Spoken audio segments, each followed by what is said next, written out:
তিন নম্বর হলো আকাশ থেকে ঘোষণা, অর্থাৎ আকাশে থেকে ঘোষণা আসে ওই নারীর জন্য। আল্লাহ তাআলা কোনো বান্দাকে ভালোবাসে তখন জিবরাইল আলাইহিস সালামকে ডাক দিয়ে বলে যে আমি ওই বান্দাকে ভালোবাসছি, তুমিও তাকে ভালোবাসো।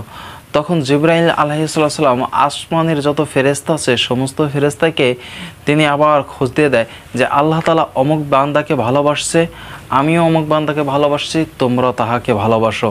যখন আসমানের সমস্ত ফেরেশতা জানিয়ে যায়, আসমানের ফেরেশতারা আবার জমিনের মানুষদের কাছে জানিয়ে দেয় এবং জমিনের মানুষদেরও বলে যে আল্লাহ তাআলা ওই ব্যক্তিকে ভালোবাসছে, আমরা ওই ব্যক্তিকে ভালোবাসছি, তোমরা ওই ব্যক্তিকে ভালোবাসো।